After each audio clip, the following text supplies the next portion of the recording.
আপনি কোন স্ত্রী? আপনার নাম কি?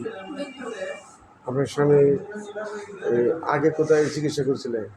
আগে ঢাকা মহাখালীতে একটা ফার্মেসি আছে, ওইখানে নিয়ে নিয়ে গেছিলাম। তারপর ওই যে ওনারা ভর্তি রাখছে 1 ঘন্টা রেখে, তারপর বাইর করে দিচ্ছে।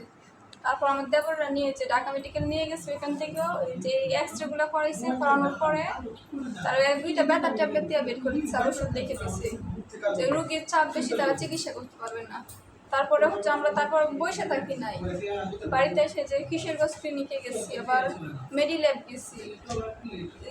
আপনারা ব্যক্তিগতভাবে চিকিৎসা করে জি, দিতেছেন? হ্যাঁ, জি। মাথায় মানে যেগুলি চাইছিলাম যে এগুলিগুলো বের করতে, এত অসুবিধা হয়, শ্বাস নিতে পারে না। কিসের জন্য? মাথার এই যে এগুলোর জন্য।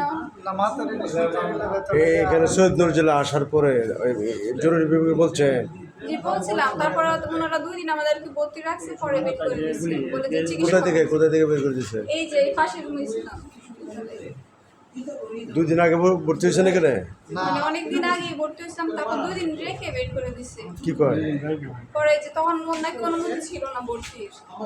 পরে আমরা আজকে আবার যে মালিক খালি থেকে কিছু বাইয়ারা গেছিল, ওই ডাক্তার ছিল না? না, ডাক্তার ছিল না তখন পুরো আন্দোলন ছিল।